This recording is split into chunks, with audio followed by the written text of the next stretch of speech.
Yeah, so here we are back with Dragon Quest Builders. I've basically finished the game now. Did the final boss fight. I've been playing around with free mode. So I'll take you to the last area because I want to show you things. So here are here are the four areas. So, and this is Radatomu, which is the very one which we're going to go into, and that's the free mode. Now, if I press, I think is it options? No, it's not one. Yeah, here we go. Now, if I press the triangle at this point, it'll show me that I've got special challenges to fulfill on each of the areas. Now, this is to basically encourage you to go back and keep on playing. Now, the top one you can see I have to complete it within 30 days. Now, that's not 30 days of actual game, real life days. It's actually in-game days because the game has a daylight cycle. And I got my camp level to 4, and at the very bottom I also got a very, very powerful sword and shield, which I found.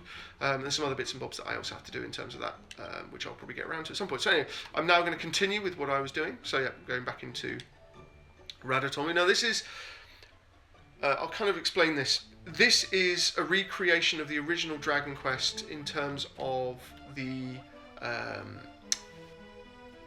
world, basically. So I'll show you the map. So I found a map. Here we go. So this shows Alefgard, which is all of Alefgard, which is what the original Dragon Quest game was based on.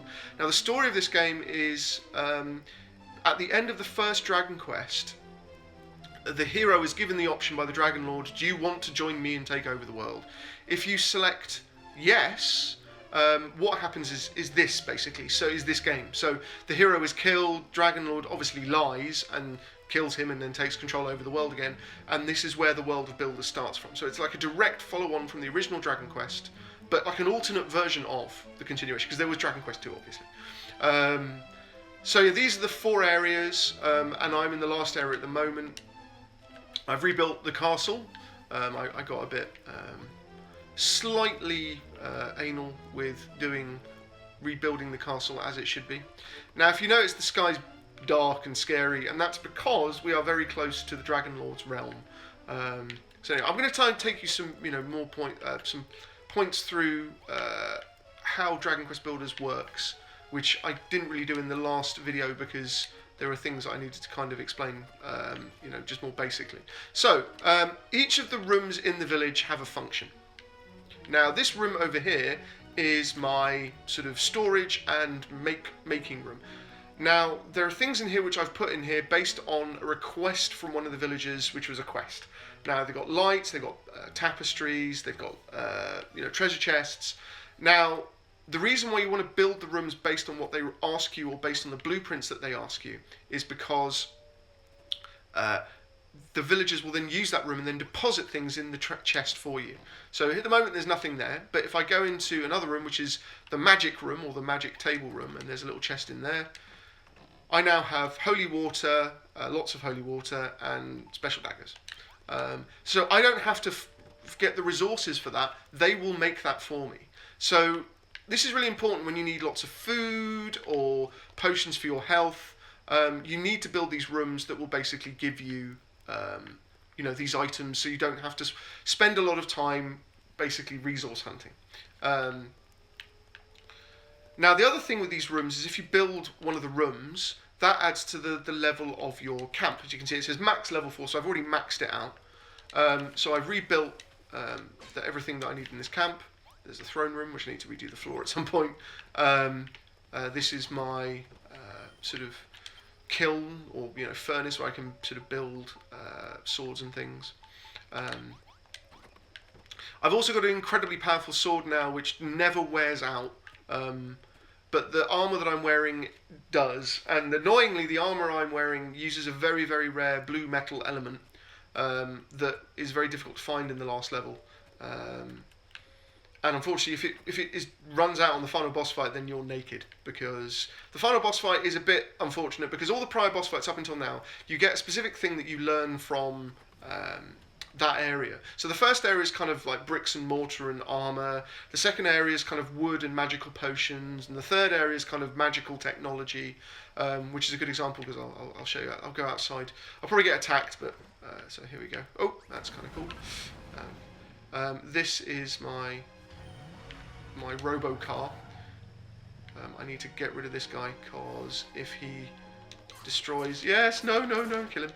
Those are equivalent to the creepers in Minecraft, and they will destroy everything in your castle and everything you hold dear. So the third area. Now normally that's another thing is whilst I've got my Robo-Car, which is awesome. Whilst I have my Robo-Car in this level, what actually happens is between each area you don't actually carry anything over. It's only in this instance where some of the characters from the previous areas are actually trapped in this area and you have to go rescue them. And they thank you by rescuing them by giving you, one's a cannon and, the little spiky things on the floor. So, but anyway, back to the sort of village. Sorry, just wandering around. So the village, it's all very important that you use the room properly and that the room has a function that's determined in the blueprint. Now, whilst all this stuff's within the castle, I actually built one of the quests. I have to build this area here. And that isn't actually part of the castle, which you'll kind of see in a second. I should actually just take out these guys because I really don't want them to destroy my castle because that would just annoy me in ways that you can't possibly imagine because the amount of time I put into that. Anyway, so it's now back into daylight. So if you've noticed, this colour is kind of brighter and this colour is a bit darker. And if you notice over on this part, this colour is brighter and this bit's a bit darker. That's because this part here is actually within the camp's boundaries. This part isn't. So even though I completed the quest and I did what was asked of me, because it's not actually part of the castle, it means that the villagers won't use it, which means I don't get any free food there. Now previously I had the actual kitchen over in this corner and they made lots of lovely things for me, which was quite nice. Because on this area there's not much in the way of sort of food. Right. No, still not anything. Cool. Anyway, the other cool thing about this game, which I mentioned in the last video, is that you can actually you have access to all your items at any point in the world, and it makes crafting a lot easier. So I'm going to get myself some cooked mushrooms. And anyway, so if you notice around this area, this is nice and happy and green. But if I start wandering over, I'm going to take this guy out. These are actually very, very helpful because you need those.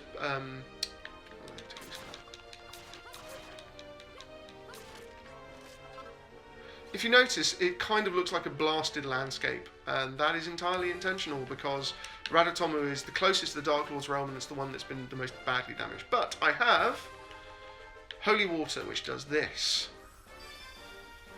Now, if you notice, those little bushes are actually very good because they make this health potion, which gives me 30% of my 30 points of life back.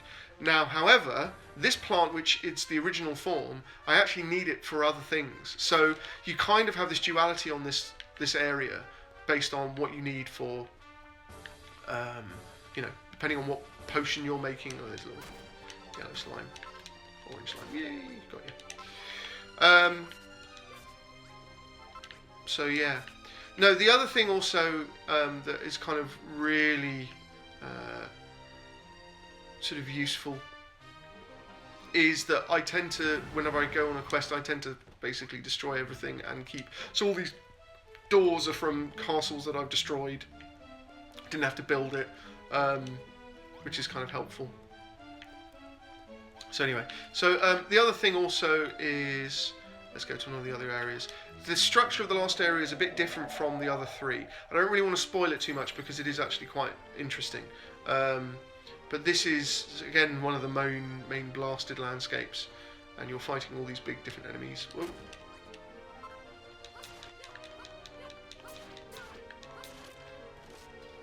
Now these guys don't always die straight away, so you have to make sure they're dead. So, where am I going? Yeah, I'm going over here, I think. Now I can take out this troll. He looks big and scary, but I have actually got a decent weapon, and he doesn't do much damage. Bye bye.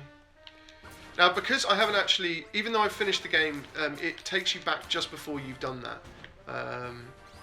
You can tell I finished the game because it's got a little silver medal. The silver medal is because it's not. I haven't done all the challenges. So, gold medal is when you've done all the challenges, I think.